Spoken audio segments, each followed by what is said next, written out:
폴란드 수주가 지금 무산된 거, 이 부분에 대해서 제가 좀 이야기를 좀 드려보도록 하겠습니다. 이거는 좀 많은 생각을 좀 해야 돼요. 많은 생각을 해야 되는 부분인데, 결론부터 일단 이야기 드리면 앞으로 우리나라 수주와 관련된 부분에 있어서의 리스크는 맞다. 이 웨스팅하우스라는 게 이 악재가 지금 원전 해외 수출과 관련된 악재는 맞다. 그러면 원전주를 다 팔아야 되냐? 그건 아니다. 그러니까 선택적인 선택이 필요해 보입니다. 왜 그런지는 영상을 끝까지 보시면 아실 거예요. 자, 일단 첫 번째, 우리가 일단 그 웨스팅하우스가 도대체 어떤 데냐라는 것부터 일단은 먼저 알아야 되겠죠. 자, 웨스팅하우스는 원래 이제 이 회사는 정말 1800년 후반에 세워졌을 거예요. 만들어졌을 겁니다. 근데 어쨌든 이 웨스팅하우스가 주름을 잡았던 건 대공황 시기가 넘어가면서부터. 왜냐면 웨스팅하우스가 이제 에너지 종합 회사잖아요. 전기를 생산하는 종합 회사고, 그 다음에 군수품도 많이 생산했어요. 방산 제품도. 그러면서 어쨌든 2차 세계대전을 넘기면서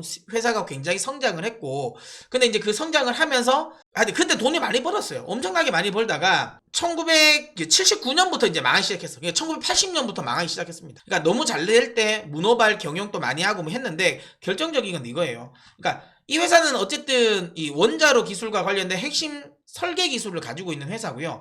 이게 이제 대표적으로 이제 가장 먼저 웨스팅하우스에서 우리가 사업을 같이 했던 건 이겁니다. 고리 원전 1호기, 우리나라 최초 원전이죠. 원전기 1호기의 원자로는 얘의 설계 기술로 만들어진 거예요. 이거에 만들어졌는 건데, 중요한 건 얘가 이제 왜 이렇게 그때 말로 이제 나가리가 되어버렸냐라는 건 이겁니다. 그러니까 쓰리마일 섬 원전 사고로 몰락이 시작된 거예요. 그게 뭔 말이냐? 이거거든요. 여기가 이제 쓰리마일 섬 원전인데, 이게 미국의 펜실베니아 맞을 겁니다. 펜실베니아에 있는 원전인데, 여기에 2호기, 요게 우리 흔히 말하는 이제 멜트다운이죠. 멜트다운이 돼버린 거예요. 그러니까 원자로 노심이 녹은 거죠. 노심이 녹아버렸어요. 이 사고가 나왔고, 지금 세계적으로 한 3대 원전 사태가 있잖아요. 우리가 아는 뭐 체르노빌 이 사태, 이게 이제 실제로 가장 크죠. 왜냐하면 얘는 폭발을 내버렸으니까. 이건 이제 폭발을 내버렸고, 그 다음에 두 번째가 이제 2011년 후쿠시마죠. 후쿠시마 원전. 이것도 체르노빌만큼의 폭발은 아니었지만, 이것도 어쨌든 결국은 이게 뚫고 나중에 폭발을 해버렸잖아요. 원자로 자체가.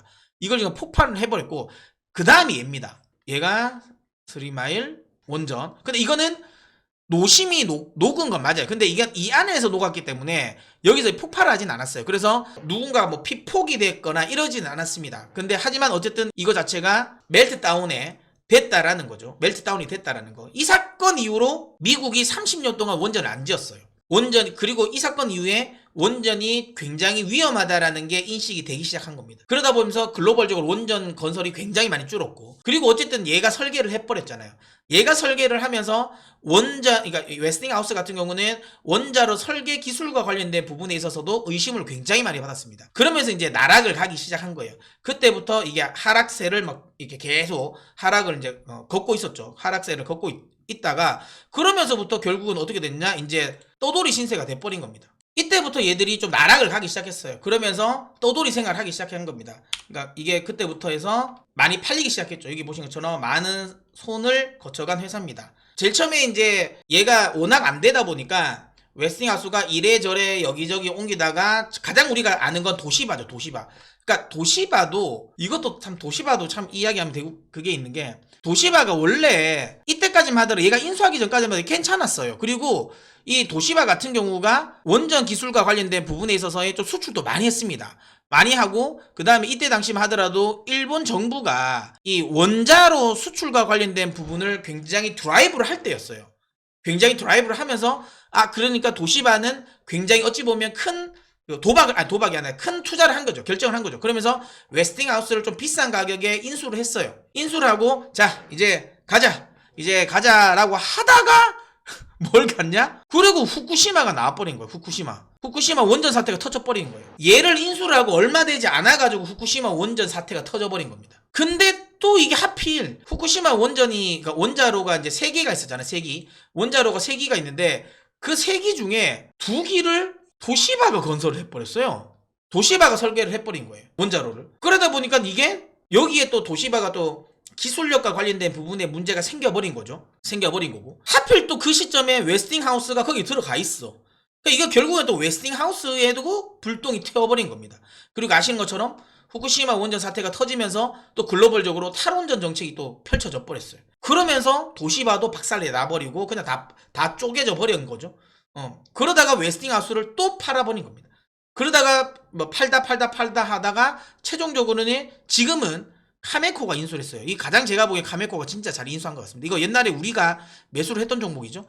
예, 지금은 이제 수익내고 팔았지만 이거 캐나다 회사입니다. 캐나다 회사고 뭐 한다? 얘가 이제 우라늄 광산을 세계 최대 우라늄 광산을 가지고 있는 회사죠. 그러니까 우라늄 광산을 가지고 있으니까 당연히 이런 원전 설계 업체를 인수하는 건 나쁘지 않은 거죠.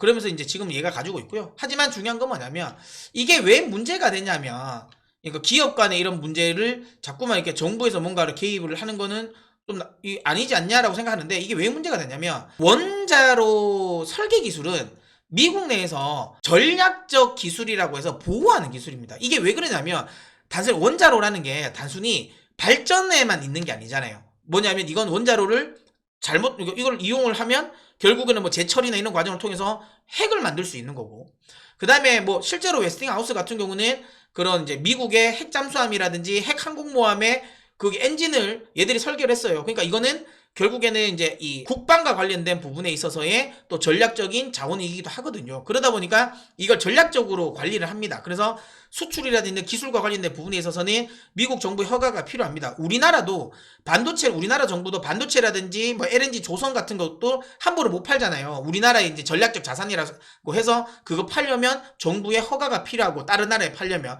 그렇지 않습니까? 그런 것처럼 미국 같은 경우도 이 웨스팅하우스를 그러니까 웨스팅하우스라기보다 그 이제 원자로 설계 기술과 관련된 부분을 그렇게 묶어놨어요. 그러다 보니까 이게 지금의 문제가 터진 겁니다. 그러니까 단순히 이게 뭐 기술이 있네 없네 라는 문제보다는 결국에는 뭐다? 이게 이제 미국의 전략적 재산을 어찌 보면 미국의 허락 없이 우리가 쓴다라고 인식을 하는 것 같아요. 자, 근데 이거는 또 문제가 좀 달라질 수 있는 부분이 뭐냐면 우리 입장에서는 사실 좀 억울할 것 같긴 해요. 그러니까 저는 이게 뭐 정치적인 거 다 빼고 그냥 미국도 그냥 할 거 한 것 같고요. 우리도 좀 한수원 또 억울하긴 억울할 것 같아요. 뭐냐면 이번에 문제가 됐던 게 이거잖아요. ARP 1400 요거는 사실상 그게 맞습니다. 이거는 AP1000이죠. 그러니까 이게 웨스팅하우스의 기술이거든요. 요 기술을 토대로 해서 만든 원자로가 맞아요. 그래서 원자로 기술력이 그러니까 어찌 보면 그 웨스팅하우스에서 이런 이야기를 할 수 있기도 합니다.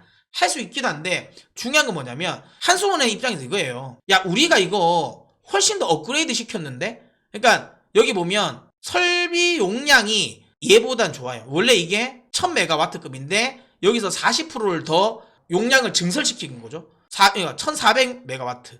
그 다음에 설계 수명 역시도 웨스팅하우스의 원래 기술 같은 경우는 40년이었어요. 근데 이거를 20년에 더 늘렸어요. 60년까지. 그러면서 어떻게 됐냐? 용량은 늘어나고 그 다음에 수명은 길어졌어요. 그러면 뭐예요? 이거 설비 단가가 내려가잖아요. 엄청나게 내려가죠. 그러면서 이제 한수원 입장에서 이걸 가지고 이제 아랍에미리트에 수출한 거죠. 근데 그때 당시 수출을 할 때는 우리가 로얄티를 제공을 했어요. 제공을 하고 수출을 한 겁니다. 그래서 문제가 없었는데 이번에는 로얄티를 제공하지 않았어요. 근데 한수원 입장에서는 이거예요. 뭐냐면 야 우리가 그때 이미 로얄티를 제공을 하고 그리고 우리는 이거를 우리 기술로 국산화를 한 거야. 국산화를 했으니까 그리고 나서 이거는 이제 완전히 너희 설계랑은 다른 거야. 그러니까 우리 앞으로 하는 거는 너희 거를 할 이유가 없지 라는 거고 웨스팅하우스 입장에서는 아니다라는 거예요. 이거 우리 기술 맞다라는 거예요. 근데 이거는 기술과 관련된 부분에 있어서는 아직까지는 논의가 필요합니다. 첨예하게 대립될 수밖에 없을 거예요. 근데 이거는 결국은 이제 법원 판결을 받아야 되는 거고, 근데 굉장히 길 겁니다. 옛날에 삼성, 애플 이런 것처럼 엄청나게 길어지다가 최종적으로는 정부들이 나서가지고 서로 좋은 게 좋은 거다라고 해서 분명히 저는 합의를 볼 거라 보는데 어쨌든 그 기간이 굉장히 기는 거고 그런 소송 구간에서 우리가 수주를 못할 가능성이 매우 높은 거죠. 왜냐하면 어쨌든 미국과 걸려 있잖아요. 미국이 걸려있고 미국이 적극적으로 이걸 가지고 그러니까 수출을 못하게 지금 태클을 걸고 있는 상황에서 나머지 국가들이 그래 미국 제외하고 왜 상관없고 우리 그냥 우리 거 해주세요라 하겠어요. 그거 쉽지 않거든요. 그게 리스크는 맞아요. 그게 리스크가 맞는데 이게 제가 이제 막 이런 것들을 많이 이제 조사를 해보니까 실제로 많은 그러니까 과학자들 그러니까 이런 원자력과 관련된 부분에 있어서의 좀 권위자들은 이게 사실상 웨스팅하우스의 기술을 훨씬 뛰어넘었다라고 이야기는 하는 것 같더라고요. 그러니까 우리가 지금 KTX 같은 경우가 국산을 했잖아요. 예전에 이제 프랑스 이제 떼제베를 가지고 가서 본떠서 만들었다가 지금 우리가 국산을 하고 우리가 자체적으로 이거 수출도 가능한 것처럼 할 가능성이 높다고 보더라고요. 근데 중요한 건 어쨌든 시간적인 게 굉장히 길어질 수 있으니까 빨리 좀 어쨌든 그 합의를 보는 게 좋다라고 하는 쪽인 거죠. 어쨌든 그게 이제 문제가 이번에 터진 거고 어쨌든 기술과 관련된 부분인 거고. 그리고 이게 미국 입장에서는 그렇게 생각이 되는 것 같아요. 우리가 경쟁력이 너무 좋아요. 지금. 그러니까 이번에도 폴란드도 여기 보시면 우리가 경쟁력이 너무 높습니다. 그러니까 미국 입장에서는 앞으로 이런 식으로 단독 수주로 나가면 다 나가리 될 거거든. 제가 그 두산 에너빌리티 영상에서도 이야기 드렸지만 그리고 이제 한미 우리 그 원전 협력과 관련돼서 굉장히 좋다라고 이야기 드렸죠. 왜냐하면 우리나라와 미국이 이 접점이 없을 거다. 오히려 미국 입장에서는 그러니까 우리나라랑 같이 하면 수주를 훨씬 더 원활하게 할 수 있고 우리나라도 어쨌든 미국이라는 뒷배를 가지고 있기 때문에 더 좋을 거다라고 했는데 근데 그 이유는 이거예요. 보시면 미국은 그러니까 예를 들어 미국이란 이 타이틀이 없잖아요. 우리 흔히 말해 예를 들어 이런 블라인드 테스트를 하잖아요. 블라인드 테스트. 그럼 미국은 족족 다 떨어집니다. 예, 미국은 미국이라는 걸 떼고 보면 무조건 질 수밖에 없어요. 모든 수주에서 보면 자금 조달 능력이 떨어집니다. 미국인데 이게 왜 자금 조달 능력이 떨어지냐라고 하면 국가적으로 밀어주는 게 좀 달라서 그래요. 우리는 일단은 우리랑 프랑스 여기 이번에도 보시면 동일하죠. 근데 여기 보세요. 신뢰도. 근데 원전은 여러분 신뢰도거든요. 원전은 신뢰도란 말이에요. 뭐냐면 이거죠. 워낙 우리가 플랜트나 이 건설 쪽에 있어서의 또 노하우도 강하고 그리고 우리는 좀 빨리빨리 하는 게 있잖아. 그러니까 공기를 얼마나 잘 지키냐. 이거 해준다라고 할 때 얼마나 잘 해주냐라는 거랑 또 하나는 신뢰도도 있고 그 다음에 원전이 안전하냐 안 안전하냐도 굉장히 중요하거든요. 근데 다 한 번씩 사고 냈잖아요. 다 한 번씩 사고 내니까 이거 다 떨어지죠. 그나마 현직 공급망 참여와 관련된 부분에 있어서 우리가 조금 부진하죠. 상대적으로 그러니까 아무래도 이건 이제 기술과 관련된 부분이 있어가지고 좀 이제 이 보호돼야 되는 차원이 좀 강하니까 상대적으로 여기 좀 점수가 낮았다. 하지만 중요한 크게 낮지 않고요. 가장 중요한 이거 뭐죠? 그러다 보니까 여기 총점이 우리가 훨씬 더 높았습니다. 미국 상대가 안 되죠. 그리고 또 중요한 건 이거는 다른 것도 그런데 앞으로도 그럴 거 당연히 그렇습니다. 왜? 가격이 지금 보시면 대당 가격 차가 이렇게 많이 납니다. 우리나라가 이렇게 가격 경쟁이 높아요. 이게 왜 그러냐면 이번에 이제 원자로를 새로 만들어서 이게 굉장히 수주 단가를 굉장히 낮췄습니다. 그러면서 근데 지금 이게 여기는 안 나왔는데 표현 안 나왔는데 미국이 제일 비싸요. 미국이 제일 비싸게 만들고 그 다음에 프랑스입니다.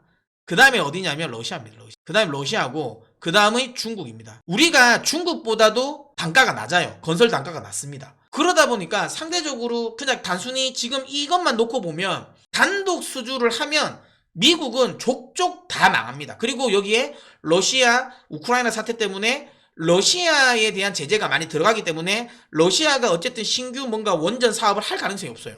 따낼 가능성이 없다. 중국도 사실 뭐 몇몇 친중 관련 국가들이나 하겠지만 그렇지 않은 애들도 중국 건 못해요. 그럼 사실상 글로벌 이 수주 경쟁에서 우리나라가 실제로 경쟁해야 될 거는 프랑스, 미국밖에 없어요. 근데 미국은 경쟁이 너무 안 되죠. 경쟁력이 완전 떨어지거든. 그럼 우리는 사실상 프랑스밖에 없는데 얘들도 아까도 얘기했지만 뭔가 수출을 굉장히 많이 해서 실질적으로 안전하게 오랫동안 신뢰도를 또 우리나라에 비해서 쌓지를 못했단 말이에요. 그러다 보니까 우리나라가 웬만하면 수주를 좀 휩쓸 가능성이 높았다라고 봅니다. 다만 우리 아킬레스는 이거였어요. 미국이 어쨌든 이 원천 기술을 미국에서 우리가 받아온 거고 이게 미국이 좀 태클을 걸 거다라는 거고 저는 근데 이게 어쨌든 이번 한미 정상회담을 통해 가지고 좀 풀렸다고 저는 봤어요. 풀렸다고 봤는데 어쨌든 이게 단독 수주가 나와버렸잖아요. 그래서 이게 누가 뭐 잘못했냐고 말하는 건 참 애매하긴 한데 어쨌든 이게 이제 단독 수주로 나와버린 거고 공동 수주를 안 해버린 거죠. 그러니까 이제 웨스팅하우스 입장에서는 미국 입장에서는 앞으로 이렇게 많은 수주가 있단 말이에요. 지금 가장 이제 눈에 띄는 것들은 이거잖아요. 여기 폴란드 지금 현재는 폴란드가 가장 커요. 폴란드 그 다음에 조만간 체코 나오겠죠. 근데 폴란드 수주는 체코에 영향을 줄 겁니다. 이것도 나름 나쁘지 않은 거고 그 다음 사우디도 있어요. 사우디도 지금 현재 수주가 근데 사우디는 규모는 작지만 어쨌든 가장 앞에 당겨져 있는 거죠. 그러다 보니까 여기서 나가리가 돼버리면 이거 다 나가리 된다는 거죠. 그러니까 미국이 입장에서는 뭐 이런 말은 그렇지만 좀 길들이기 우리나라 좀 기분 나쁘지만 길들이기를 한 게 아닌가라는 생각이 들고요. 그렇다면 이제 이 원전 관련 쪽은 그러면 완전히 팔아야 되냐? 이제 앞으로 우리는 이제 원전 수주를 계속 못하는 것이냐? 그러면 결국에는 미국의 이 특허권 기술과 관련된 부분이 판결이 나기 전까지는 수출을 못하냐라는 부분인데 그거는 아닌 것 같고요. 왜냐하면 이것 때문에 전 희망을 좀 가지고 있는 건 이겁니다. 이거는 이제 그건 거죠. 여기서 이제 이번에 이제 그때 5월 달에 한미 정상회담 공동 선언문인데 보시면 원전 수출 진흥과 상호 기술 개발을 바탕으로 원자력 공급망 구축함으로써 뭐 선진 원자로 뭐를 해가지고 세계 각국의 해외 원전 수출을 긴밀하게 협력을 한다라고 했잖아요. 그러니까 이런 거죠. 미국이 태클 거는 건 이거예요. 야, 이거 같이 하기로 했잖아. 이거 우리 같이 하기로 한 거 아니야? 근데 왜 너희 혼자 갔어? 이거는 긴밀한 협력이 아니잖아 라는 거고 우리 한수원 입장에서는 그거죠. 야, 우리가 이거 하기 전에 이미 우리가 계속 하고 있었잖아. 그러니까 야, 새로 나가는 거에 대한 거는 우리가 협력을 할 수 있지만 이거 이미 입찰이 다 이미 예전부터 이 공동선언문 나오기 전에 한 건데 그건 좀 다르지 않니? 라는 입장인 것 같아요. 그러니까 서로의 입장 차이일 것 같긴 한데 근데 중요한 건 저는 이거는 봉합될 가능성이 높지 않을까라는 생각을 하는 건데 왜 그러냐면 일단 첫 번째 서로의 아킬레스건이 있어요. 뭐냐면 일단 첫 번째 우리는 아까도 했지만 미국이 허가를 안 해주면 지금은 구조상 하기 어렵습니다. 그게 있고요. 또 하나는 미국은 단독 수주를 계속할 수가 없습니다. 이번에도 보세요. 이거 이미 문제가 나왔어요. 뭐냐면 웨스팅하우스의 신뢰도가 너무 높지 않아요. 얘는 하는 족족 터트린 게 많잖아요. 그리고 얘가 어쨌든 인수대가 제대로 뭔가를 해놓은 게 없어요. 결과물을 많이 만들어준 거 없습니다. 그러니까 설계도에 대한 기술력은 있지만 그건 아주 옛날이고 최근 들어서 운용된 게 없어요. 그리고 운영하고 있는 것들이 했던 거는 족족이 터트려 버렸어요. 터져버렸어. 그러니까 신뢰도가 없다니까. 신뢰도가 없고 이게 왜 여실히 나타나냐면 이겁니다. 이번에 웨스팅하우스가 그러니까 미국 같은 경우는 어디가 참여했냐 컨소시엄이 뭐냐면 이 웨스팅하우스 그 다음에 누구냐 플러스 이거 벡텔이죠. 벡텔 뭐 세계 3대 건설사 아닙니까? 미국에 우리로 따지면 이제 현대건설이라고 보시면 돼요. 이걸로 같이 해서 들어갔어요. 근데 지금 뭐가 문제냐면 벌써 이것 때문에 서로 하라는 거예요. 이거 책임 시공을 지금 떠넘기고 있어요. 벡텔은 나 못하겠다. 나 이거 책임 시공 안 할 거야. 그리고 웨스팅하우스는 우리 안 할 거야. 너 이거 안 해주면 우리 너희 쪽에서 컨소시엄 뺄 건데 라고 하고 있는 거야. 이 책임 시공이 뭐냐면 이거예요. 일정 기간 동안 뭔가 원자로나 여기서 문제가 생기면 우리가 책임져 주겠다라는 거예요. 그게 책임 시공이거든요. 근데 여러분 다른 것도 아니잖아요.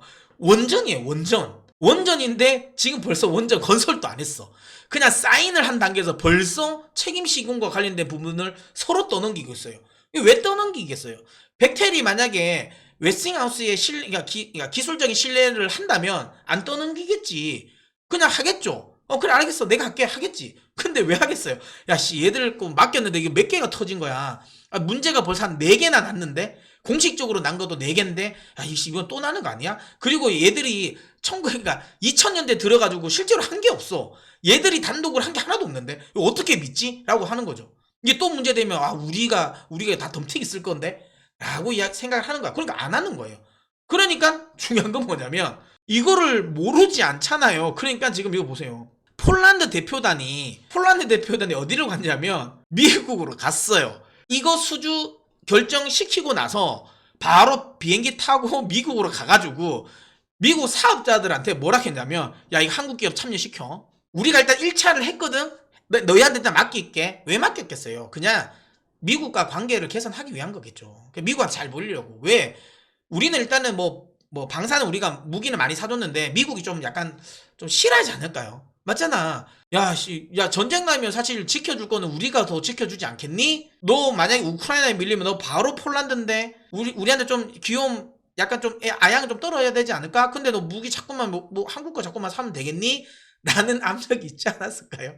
그 과정에서 형 내가 형 무기 너무 비싸. 우리 지금 F-35 우리 살 정도 능력은 안 되고 형도 지금 F-35 막 빡빡빡 찍어줄 수 없잖아. 형도 그 정도 안 되잖아. 우리 지금 탱크 엄청 필요한데 지금 형 탱크 지금 에이브람 이거 지금 안 한 지 엄청 오래됐잖아. 개발 안 한 지. 형 지금 막 한 100대씩 200대씩 막 지금 바로바로 줄 수 있어? 못 하잖아. 어쩔 수 없었어. 그러니까 형 거 그럼 원전은 형이 해줄게. 형이 해볼게 한 것 같아요. 그래서 폴란드는 미국의 입장을 좀 생각하기 위해서 이걸 손을 들어줬지만 얘들도 아는 거예요. 폴란드도 이거 웨스팅하우스 이거 또 하다가 이거 또 문제 생기는 거 아니야? 야 돈이 뭐 1, 2조도 아니고 이거 나중에 하면 40조인데 이거 40조를 어떻게 얘한테 다 믿고 하지? 라고 해서 걱정돼서 넘어간 거예요. 웨스팅하우스 잘 들어. 알았어. 백태 잘 들어. 너가 하는 건 좋은데, 야, 거기에 부수 기자재 같은 거 있잖아.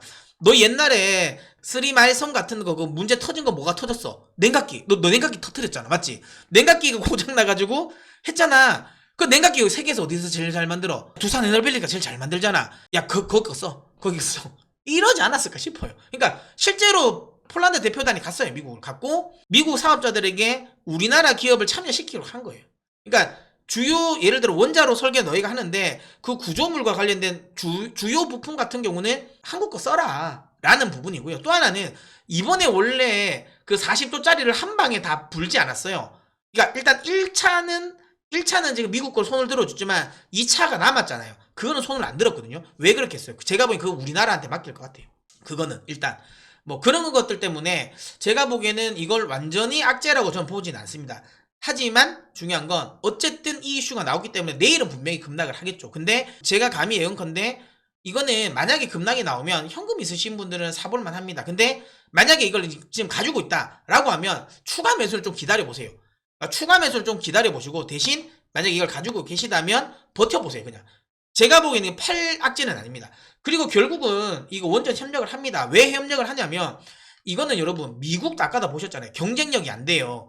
미국이라는 타이틀만 가지고 계속 수준하는 게 어려워요. 그러니까 뭔가 그러니까 이 미국의 이런 신뢰도를 보강해 줄 수 있는 국가가 필요한 거고 그게 제가 보기에는 우리나라가 될 가능성이 높고요. 우리나라 역시도 이런 지적재산권과 관련된 부분, 특허와 관련된 부분에 좀 자유롭기 위해서는 결국에는 더럽지만 어쨌든 이 웨스팅하우스와 이런 미롤 관계를 계속 할 수밖에 없어요. 같이 갈 수밖에 없습니다. 예, 이런 걸 계속 해야 돼요. 그러면 양쪽 모두가 사실 니즈는 맞아요. 니즈는 맞는데 뭐 이게 조금 조율은 필요한 거겠죠. 조율은 좀 필요할 겁니다. 원래 그 조율을 하기 위해서 2017년에 그러니까 박근혜 정부 때 있을 때는 했었어요. TF팀이 꾸려지면서 이걸 계속 조율을 하고 있었다가 이제 아무래도 이제 문재인 정부가 들어서면서 문재인 정부는 탈원전 정책을 하다 보니까 그걸 이제 그 TF팀을 없앤 거죠. 그러면서 5년 동안 아무것도 없다가 이제 갑자기 나왔는데 갑자기 수주가 나온다 하니 미국이 안 돼 하면서 빨리 이제 이렇게 손을 쓴 거라고 봅니다. 근데 최종적으로는 양쪽 모두 윈윈입니다. 서로 같이 해야지. 그렇기 때문에 제가 보기에는 요거는 할 거 가능성이 높다. 다만 어쨌든 단기 충격은 피할 수 없을 것 같고요. 하지만 그 단기 충격을 너무 저는 우려할 구간은 아니다. 오히려 매수의 기회라고 저는 생각을 합니다.